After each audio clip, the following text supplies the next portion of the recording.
Buenas tardes, mi nombre es Bautista Basilio Sergio Uriel, del Instituto Tecnológico Matamoros, de la carrera de Ingeniería Mecatrónica, en la materia Dinámica de Sistemas, y les voy a explicar un problema con la regla de Mason. La regla de Mason permite determinar la transmitancia entre cualquier señal de entrada y cualquier señal de salida, o entre dos puntos cualesquiera de un sistema, por complejo que éste sea. Si se conoce su diagrama de bloques, el sistema puede contener múltiples entradas y salidas, lazos anidados y conexiones interactivas. Bueno, empezamos primero con el ejercicio. Es un diagrama de bloques, como decía el concepto. Tiene una entrada RS y una salida CS. Nos encontramos con tres puntos suma, un punto suma, una ganancia G1, un punto suma, una ganancia G2, una ganancia G3, y también tenemos aquí dos bloques, es H2 y H1, y el último es una retroalimentación unitaria. Posteriormente tenemos que realizar la equivalencia en diagrama de flujo, que es prácticamente el diagrama de bloques. Aquí tenemos el nodo de entrada RS y el nodo de salida CS. También tenemos la retroalimentación unitaria, que en este caso le damos su valor de menos 1. Es menos 1 porque en el punto suma está un signo negativo, entonces se pasa a menos 1. El mismo caso que H1 y H2. En este caso H1 es positivo, porque en el punto suma es con el signo de positivo, y H2 es negativo, entonces es menos H2. Las ganancias, aquí las podemos encontrar G1, G2, G3, y en este caso agregamos ganancias con valor de 1, porque no deben de haber nodos entre sí. Entonces agregamos ganancias, que aquí las podemos encontrar. Aquí no hay, entonces las agregamos con el valor de 1. Esto no nos va a afectar en nuestro problema. Entonces, así quedaría en nuestro diagrama de flujo. Como primer paso, vamos a determinar, paso 1, determinar los caminos y trayectorias directos. El concepto dice PK es igual a ganancia del camino o transmitancia. Entonces, tenemos que buscar los caminos directos que haya del nodo de entrada al nodo de salida, de RS a CS.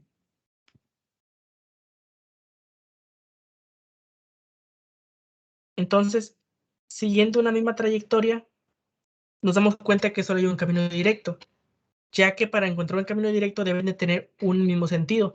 Por ejemplo, aquí menos H2 está en sentido opuesto, igual lo mismo caso que H1. Entonces solamente nos encontramos con un camino directo, lo cual K vale 1, entonces P1 es igual a 1, que son las ganancias que agregamos anteriormente, 1, 1, G1, G2 y G3 y 1, que es lo que vemos aquí. Entonces multiplicando esto, pues nos queda que P1 es igual a G1, G2 y G3, y así encontramos el primer paso. Como paso 2 determinamos los lazos existentes, L1, L2 hasta Ln. Los lazos se encuentran en las retroalimentaciones. Entonces, si nos vamos al diagrama de bloques, aquí podemos encontrar las retroalimentaciones y ya nos da una idea de cómo vamos a encontrar los lazos.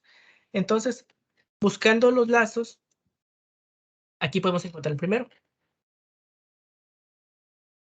En donde empieza vamos a terminar y aquí ya tenemos al lazo 1, que viene siendo L1.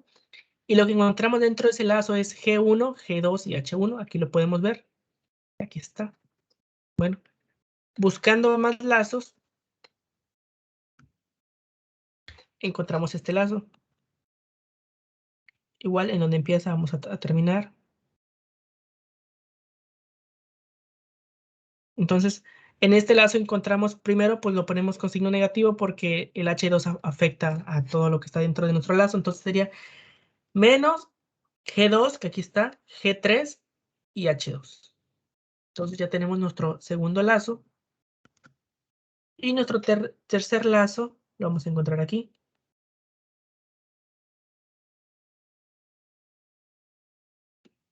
Entonces aquí ya encontramos 1, G1, G2 y G3. Y aquí encontramos otro 1 que recordamos que es negativo. Entonces este signo afecta a todo lo demás, por lo cual pasa menos G1, G2 y G3. Entonces ya tenemos aquí tres lazos, lazo 1, lazo 2 y lazo 3. Y en la imagen lo podemos ver visualmente. En el paso 3 dice determinar la sumatoria de A, LA, sumatoria de BC, LB, y la sumatoria de B, D, EF, LD, LE y LF. El primero dice la suma de todas las ganancias de las individuales. Entonces nuestras ganancias pues solamente fueron 3, entonces se queda L1 más L2 más L3. Si fuera L4, se agregara. Pero en este caso, como nada más tenemos 3 lazos, en el diagrama de flujo se quedan 3. Entonces, la sumatoria de ALA es igual a L1 más L2 más L3. El siguiente que dice sumatoria BC, LB, LC, suma de los productos de ganancias de todas las posibles combinaciones de dos lazos que no se tocan. Y si regresamos a la imagen anterior, podemos ver que tanto el lazo 1 como el lazo 3 y el lazo 2 y el lazo 1, todos se tocan. Entonces, pues ese pasa como 0, porque no está cumpliendo. Lo mismo pasa en el tercer punto, que dice suma de los productos de ganancias de todas las posibles combinaciones de tres lazos que no se tocan. También lo pasamos como 0, porque en la imagen lo podemos ver, pues que no cumplen. El siguiente paso es delta K, que dice que es el cofactor del determinante del késimo camino directo del diagrama, eliminado los lazos que se tocan en el késimo camino directo. Esto es el cofactor delta de K, que se obtiene a partir de delta eliminando los lazos que tocan el camino PK.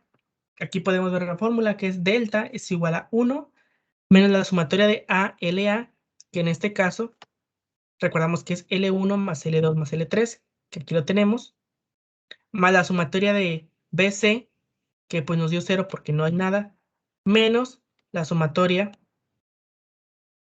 de DEF, que pasa como 0 también. Entonces, pues solamente pasa delta es igual a 1, aquí vemos la fórmula, menos L1 más L2 más L3, ya que es el único dato que tenemos al momento. En el paso 4 dice determinar delta de K en función de cada PK, obtenidos en el paso número 1. Y leyendo otra vez el concepto, dice delta de K es igual al cofactor del determinante del késimo camino directo del diagrama, eliminando los lazos que se tocan en el késimo camino directo. Esto es el cofactor delta de K. Se obtiene a partir de delta eliminando los lazos que tocan el camino PK. Recordando el paso 1, que P1 es el único camino directo. Aquí podemos ver en PK, solamente hay un camino directo. Entonces, los lazos que aparecen ahí es L1, L2 y L3, y tenemos que ver que los lazos no toquen el camino directo. Entonces, recordando, el camino directo es este. Visualmente nos podemos dar cuenta que tanto el lazo 1, que es el amarillo, como el lazo 2, como el lazo 3, están tocando el camino directo. Entonces, ya pues prácticamente esto no lo cumple, por lo cual lo eliminamos. Y delta solamente tiene el valor de 1. Y ya como último paso es sustituir en la regla de Mason, que aquí la podemos ver. P es igual a 1 sobre delta, la sumatoria de PK y delta de K. Sustituyendo, pasamos el 1 y la delta, que ya lo sacamos anteriormente, que es 1 menos L1 más L2 más L3, multiplicado por G1 por G2 por G3, que son las ganancias, por 1. Realizando esas operaciones, 1 por G1 por G2 por G3, nos queda G1, G2 y G3. Y en la parte inferior es 1 menos L1 menos L2 menos L3. Entonces, ya aquí nada más nos falta sustituir los valores de cada lazo en L1. Por ejemplo, esto pasa igual, G1 por G2 por G3 lo pasamos igual. El 1 también pasa igual. Y en menos L1 tenemos que irnos otra vez a los lazos. En este caso, como tenemos el signo negativo, aquí está el L1, sería menos G1, G2, H1, que aquí lo tenemos, menos G1, H2, H1. El L2 también lo tenemos como negativo, entonces aquí le podemos ver que está positivo, entonces se convierte en positivo, quedaría G2, G3, H2, que aquí está, más G2, G3 y H2. Y en el lazo 3, que también lo tenemos como negativo, pasa positivo, entonces quedaría más G1, G2 y G3. Y aquí está, más G1 más G2 y G3. Entonces aquí así quedaría nuestra función de transferencia, G1, G2, G3, entre 1 menos G1, G2, H1, más G2, G3, H2, más G1, G2, G3. Esto es igual a CS entre RS y así quedaría nuestra función de transferencia. Y eso es todo. Muchas gracias.